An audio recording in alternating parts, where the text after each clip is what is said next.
Intinya semua hasilnya harapannya tetap sama-sama maksimal. Nah, seperti ini. Ini dibenamkan ya, teman-teman. Kedalaman kurang lebih 5-10 cm. Ya 10 cm lah, karena ini masih musim kemarau. Nanti kita tutup lagi dengan tanah. Nah, arengnya benar-benar dia menyelimuti bibit porang yang kita benamkan di dalam tanah.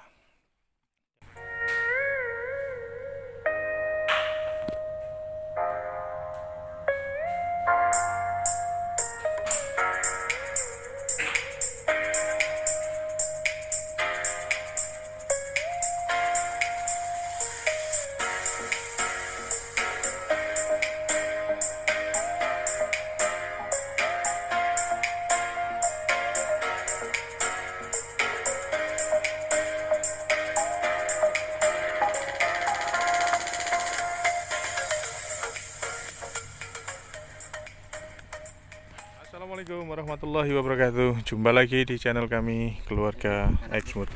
Selamat siang ya teman-teman. Semoga teman-teman senantiasa diberikan kesehatan, diberikan banyak keberkahan, dan semoga senantiasa diberikan kemudahan dalam segala urusannya. Amin. Siang hari ini kami melihat kondisi perkembangan persiapan lahan yang dekat kebun durian kami ya teman-teman.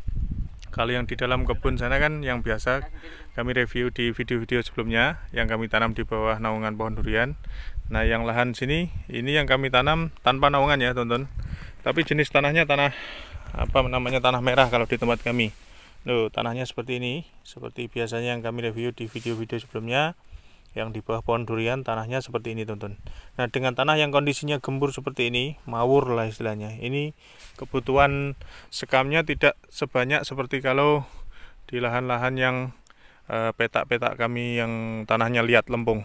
Nah, ini kami tanam khusus dari dari bibit umbi ya teman-teman, dari bibit umbi. Nah, ini seperti ini caranya teman-teman, proses penanaman kami.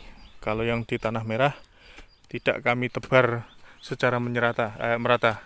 Jadi sekamnya cukup kami taruh di lubang-lubang tanam seperti ini. Nah, setelah diisi arang sekamnya, kemudian bibitnya umbi dimasukkan. Nah, ini kemudian ditutup lagi dengan menggunakan tanahnya. Nah, pastikan ya teman-teman, kalau menanam di musim kemarau seperti ini, penutupan tanahnya di bagian atas harus benar-benar aman. Jangan sampai bibitnya itu kelihatan, karena kalau kelihatan biasanya nanti terpapar sinar matahari terus lama-lama jadi rusak, busuk. Ini harus benar-benar aman. Nah, ini jarak tanamnya kami bikin 40 cm. 40 cm ya, Mas? 25-40. Nah, ini jaraknya, lebarnya 40 cm. Memanjangnya ke sana ini 25 cm. Nah, ini lebar bedengannya kami bikin 80 cm. Jadi kalau 80 cm itu pertimbangannya bibit dari arah parit itu masih sekitar 20 cm aman, jadi nggak sampai ini bahasanya kalau orang Jawa itu gemontang akarnya. Jadi kalau gemontang ke mana parit itu biasanya nanti gampang terlihat umbinya, kemudian akarnya juga nggak bisa maksimal kalau dia hidupnya akar itu nggak di lokasi bedengan. Nah, seperti ini teman-teman. Jadi satu lubang ini kami kasih hampir dua sekop yang sudah terukur. Ini hampir imbang dengan 2 gayung teman-teman. Nah, ini segini 1, 2. Nah, jadi setiap lubang itu kami kasih 2 ini. Nah, di sini nanti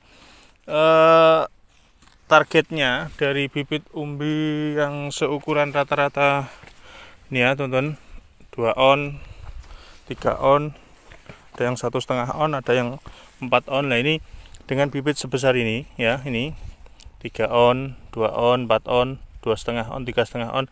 Ini nanti targetnya harapannya berdiameter kurang lebih sekitar 25 cm gedenya nanti, maksimal 30 cm. Artinya dengan kita kasih sekam sebanyak ini, 2 gayung ini tempat hidupnya, tempat tinggalnya si porang ini insya Allah nanti sudah cukup lah ya untuk menjadi kamarnya dia, menjadi membesar seperti ini nanti sudah aman. Nah, seperti ini bibit-bibitnya ditaruh. Dan enaknya di lahan yang tanah merah seperti ini, pokoknya begini, ini tanah itu kayak salju rasanya teman-teman. ini porang jadi lebih maksimal pertumbuhannya. Cuma pengalaman kami di tahun-tahun sebelumnya, kalau tanah merah itu kalau kita ngasih arang sekamnya itu kurang, biasanya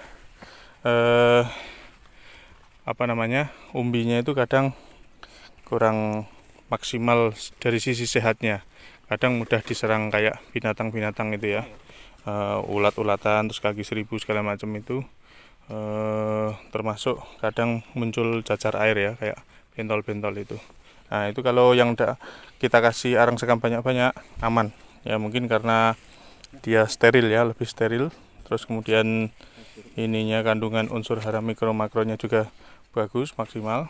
Jadi insya Allah hasilnya nanti juga akan lebih maksimal teman-teman. Nah ini kemarin sebelum dilakukan proses penanaman ini ya, ini kemarin dilakukan proses olah lahan. Untuk yang pertama di rotari ya Mas ya, langsung ya.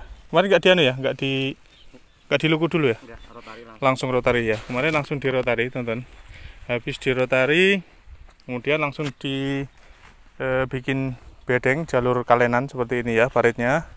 Setelah itu dilakukan penebaran pupuk dasar ya, sekalian kami tebar sekalian ya teman-teman pupuknya untuk menghemat tenaga di proses perawatan pemupukan selanjutnya ya, untuk cadangan nutrisi. Nah seperti ini kemarin kami kasih ada TSP triple super fosfat, terus kemudian atau SP36 lah ya sama, terus kemudian kita kasih Ponska, sama kita kasih ZA juga. Nah, nanti untuk tambahan-tambahan nutrisi yang lain akan kita susulkan lagi setelah porang-porang sudah pada tumbuh tunasnya nanti dan tumbuh daunnya. Nah ini jarak tanamnya seperti ini ya, kami bikin 25 kali 40 untuk melebarnya. Nah ini sudah kami kasih tanda seperti ini teman-teman. Ini raffia ini artinya jaraknya 25 cm. Jadi kalau orang nyangkul itu tinggal diluruskan sama ininya, diluruskan sama raffianya ini, tes gini. Nah, seperti ini. Nah coba kita lihat ini, Mas Supri nyangkul diluruskan benang raffianya lebih enak. Nah seperti ini ya teman-teman. Nah ini pas garis tengah. Nah pas nyangkul itu, pas nyangkul itu, pas raffia itu pas as tengahnya teman-teman. Ces. Jadi nggak perlu ngukur satu-satu pakai kayu, itu kan kelamaan. Jadi seperti ini, ces. Nah, pakai feeling sidik lah ya. Kacak sidik gak apa-apa karo balane dhewe. Aman yang penting. Nah seperti ini, ces. Nah ini seperti ini teman-teman. Jadi dengan luasan lahan yang seperti ini, kemarin di proses rotari lebih cepat ya, cuma berapa hari saja karena tanahnya lebih gembur, beda dengan tanah yang lempung seperti di petak-petak kami yang lain ya. Ini lokasi lahan yang di samping kebun kami pohon durian ya teman-teman, sekalian kami mau tengok kondisi tanaman durian kami. Nah seperti ini ya teman-teman.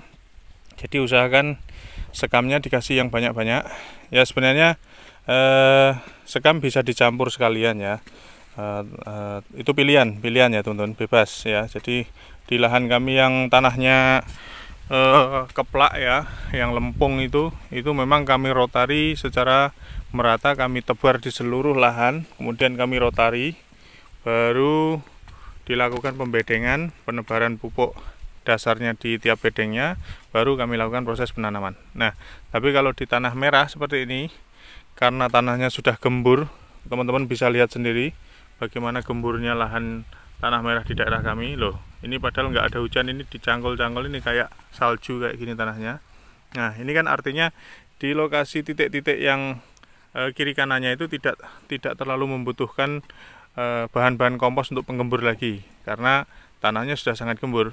Jadi cukup kita fokuskan nutrisinya yang terkandung di dalam arang sekam ini di tempat hidupnya saja. Pertimbangannya apa? Satu, hemat biaya juga teman-teman, karena kalau kita tebar secara menyeluruh, nanti kalau ada tersisa arang sekam yang ada di parit-parit seperti ini, ya percuma ya, maaf ya, maksudnya ada juga sih sekali akar itu sampai di daerah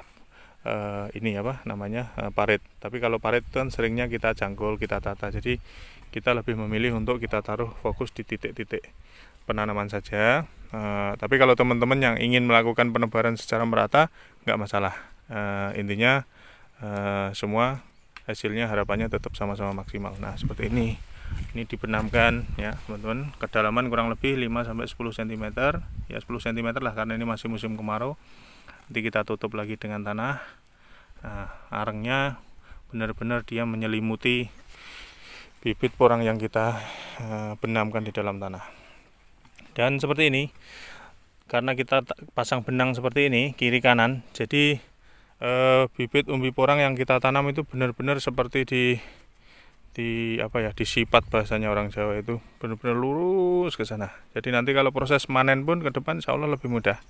Karena nyangkulnya, kadang kan orang nyangkul tuh bingung nyari posisi porangnya di mana, akhirnya kecangkul. Tapi dengan cara seperti ini insya Allah nanti porang itu akan lebih tertata rapi. Waktu nyangkul manennya pun nanti lebih mudah. Oke ya teman-teman, ini sedikit bagi-bagi cerita dari kami keluarga Exmooth di lahan tanah merah seperti ini. Sangat lembut sekali tanahnya. Pupuk-pupuk dasar sudah kami masukkan semua seperti yang kami sebutkan tadi. Ada ZA, ada Ponska, ada SP36, ada dolomit juga ya ini ya. Pokoknya semua sudah lengkap ya teman-teman, kita masukkan ke sini. Wah, ini mandor ini ada mandor semua pokoknya di sini ini. Ini yang warnanya oranye ini juga mandor ini. Mantap jiwa pokoknya. Bismillah, gotong royong, rame-rame, guyub rukun, bebarengan. Bismillahirrahmanirrahim. Mudah-mudahan tanaman porang kami di musim tahun ini hasilnya bisa lebih maksimal. Begitu juga tanaman porang teman-teman semuanya. Semoga bisa tumbuh dengan maksimal, dan cara-cara yang kami bagikan di lewat cerita video kali ini mudah-mudahan bisa memberikan tambahan wawasan, pengalaman, dan semoga bisa menambah motivasi untuk teman-teman petani porang, baik yang baru tanam di musim ini maupun yang sudah tanam sebelum-sebelumnya. Semoga musim tahun ini hasil kita semuanya bisa lebih maksimal. Oke ya teman-teman, sementara bagi-bagi cerita dari kami keluarga Exmooth sampai di sini dulu. Terima kasih atas semuanya. Terima kasih sudah senantiasa bersedia bergabung bersama kami, belajar bersama-sama. Salam sukses dan sehat selalu dari kami keluarga Exmooth. Wassalamualaikum warahmatullahi wabarakatuh.